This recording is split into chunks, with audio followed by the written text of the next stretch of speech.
What's the outlook for this weekend? What are you hoping to see, especially coming off of a challenging one this past weekend? Is your outlook like weather question or baseball? Baseball question. Okay, good. Well, actually both. The weather I've not quite figured out yet, but working on it. Just from a baseball standpoint, I just want to continue to play good baseball. I mean, I think we've played pretty good baseball to this point, not without mistakes, and you're never going to be without mistakes, but I've liked the response to mistakes, and I think the best thing you can do as a player is learn from other players' mistakes, and so you don't, you get very few opportunities to make those, especially on the bases. So learning from what other people do, and we've continued to coach them again. We're going to continue to grow throughout the season. So continue just to play clean, solid baseball, situationally hit, throw strikes, pick it up, throw it to first. All those little things we're going to continue to do at a high level. Last non-conference weekend, what have you seen from your crew for the first 3 weeks, and what do you need to see this weekend to make you feel real good before conference play begins? Yeah, I think just a little bit of what I said, but also just play good baseball, man. Just do your job. Do your job. Baseball is such a individual sport in moments based around a team game, and if you can always keep the team in mind, your individual performance will always be better, and it's really hard to do. But I'm not saying we haven't done that. I feel like we've done that at a high level, and just keep it up, right? I mean, the best thing you can do as a pitcher is throw strikes, and the best thing you can do as a hitter is get on base, and that doesn't always equal great stats for you, but I do believe that when all the team goals are met, all the individual goals get met. And again, it's not any insinuation that that's an issue. It's just that's what we've been doing, and you gotta keep it up, especially as it gets harder and the season gets harder. You mentioned this past weekend, I know Shane, you said, was throwing 6-7 different kinds of pitches. How much has he grown his repertoire over this offseason, and as he moved into starter, how important is it that he has 6 or 7 pitches that he can rotate through? It's important that he can execute, 3 to 4 per game, right? Asking him to execute 6 or 7 throughout the course of the game, that's major league stuff. But the ability to go to one when the other one's not there. Pitching, much like hitting, you can really have your slider one day, or you feel great on the opposite field swing one day, and then the next day it just doesn't. It's hard to explain, but that's just kind of how this game is. And being able to go to stuff when other stuff's not working, we're not asking Shane to execute that many pitches, but Shane's one of those guys that has a high level of aptitude, and he can tweak with stuff in a bullpen and add something maybe to a certain guy. Maybe a guy's got a really good hitter, and you need to try to throw something different at him in a situation. Maybe it's like a 3-2 count or 2-2, and you just can't get him out. You can go to something that you haven't thrown a ton, and it's not one of those things where you're going to see him out here, us trying to call, or JK trying to call 7 different pitches, but execute those 4 main ones, and then he has a couple other ones he could sprinkle in as needed when appropriate. What gives you confidence that Weston Moss can find the form that he had in the preseason beginning this weekend? I think I have a lot of confidence just with how he's pitched in his career here, how he pitched in the fall. I remember those fall games, he was electric stuff, and even in the preseason leading up. So Weston and Wesley really confuse me at times, but I'll just say Moss has done he's been really good, and he's just been kind of okay in the games and not great in the last game, but I have a ton of confidence in Mr. Moss, and I think he's a really good pitcher. He's going to be huge for us this year. For the most part, you've had really good quality starts from your guys. Have you seen enough out of your bullpen as you kind of enter the last non-conference series, or did you have an idea of kind of where you are there? I think so.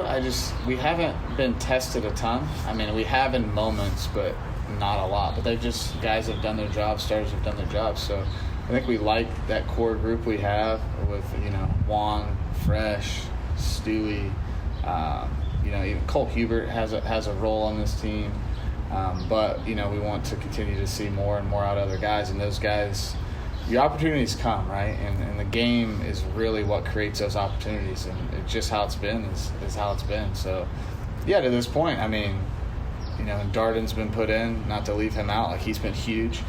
He's been put in some pretty big situations, and he's executed. So those guys have done their job, and to this point, those have been the main guys out of the pen. But I still think we have some other guys in there that are going to help us. I think Hunter Vincent is going to really help us at this point, or we really want him to help us at some point in the season. And they were Wednesdays for us is that's a big deal.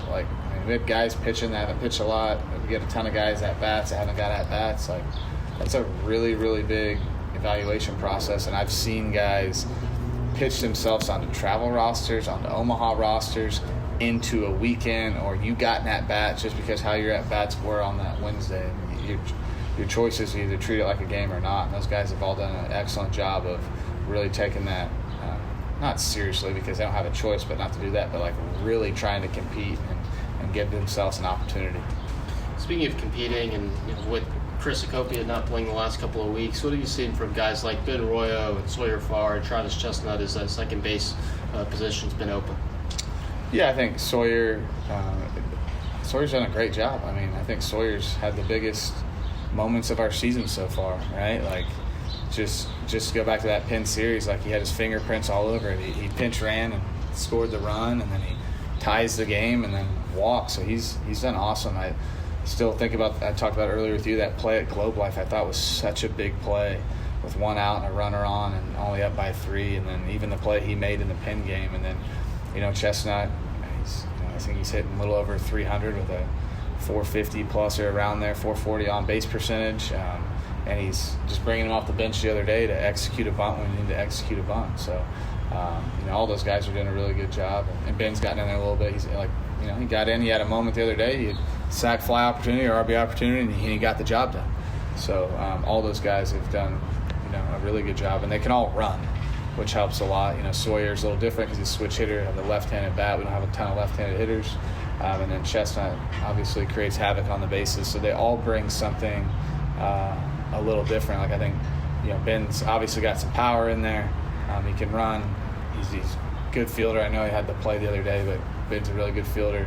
Sawyer, the switch hitter, can also run, and then Chestnut can really run. Farr's a good bunter too. So they all are kind of similar, but enough differences where you can plug them in there and get some different stuff out of them.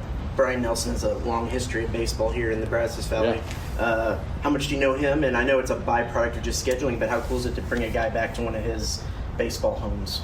Yeah, no, I thought it was when I got the job, he was one of the first people to text me, congratulate me, but also make sure we were still playing. And I said, of course. I'm pretty sure his wife worked here for a little bit too, and he was there. I'm like, yeah. And our interactions early on were just through text message, seeing if we'd always send a couple guys to play for the Bombers. Like even he wasn't there this summer, but Jorian, high school kid, we wanted him to get some more at bats, and we've had guys throughout the years play over there. So, and I actually met him for the first time this year, and just seemed like a really super nice guy, awesome dude. I've heard nothing but great things about him, so I'm excited to get him back into town. Juan, your start on Tuesday, how'd you feel? And, what was it like to have that kind of performance in your first start as an Aggie? Yeah, it was great. And when JK texted me on Monday I was starting, I was really excited about it.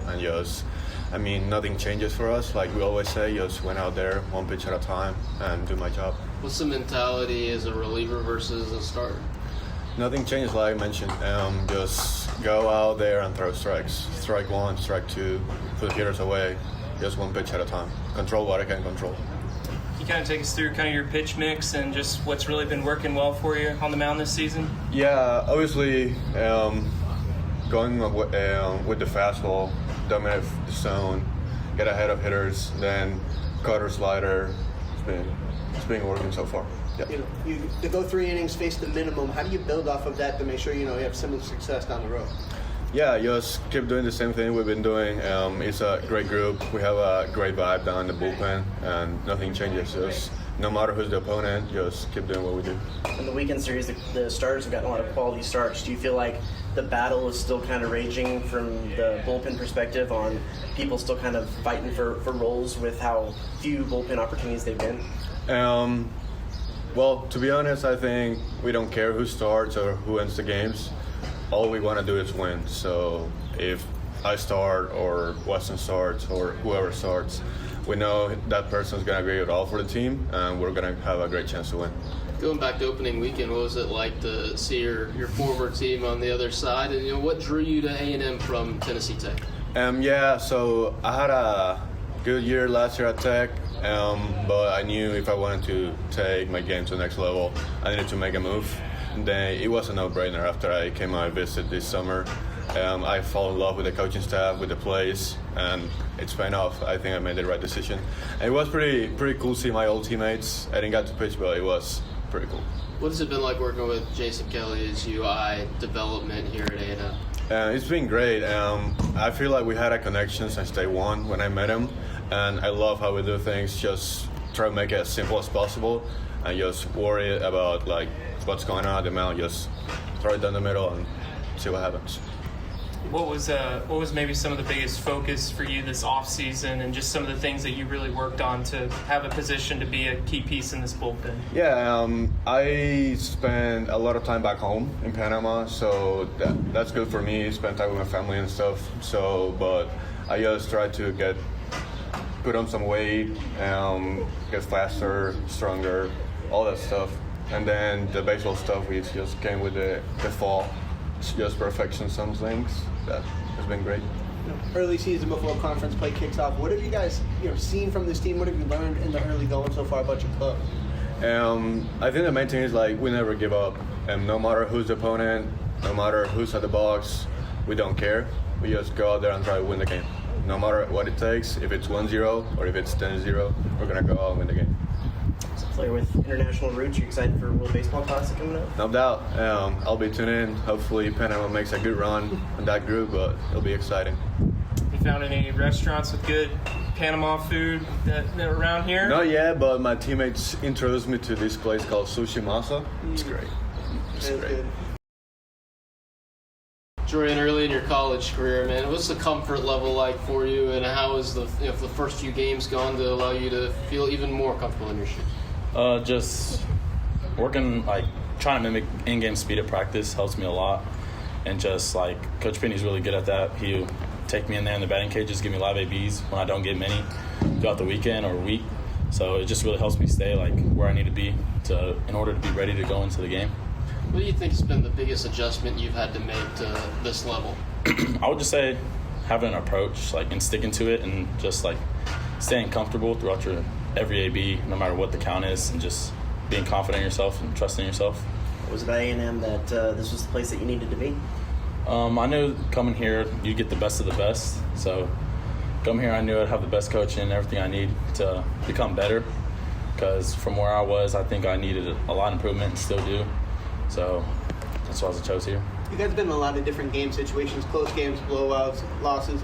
Like, what have you learned about this club in the early going so far? We're not going to quit. We're going to play 110% throughout the entire game. We're going to be scrappy. We're going to try our best to win and just do everything to the best of our ability. Were you born and raised in Hallettsville?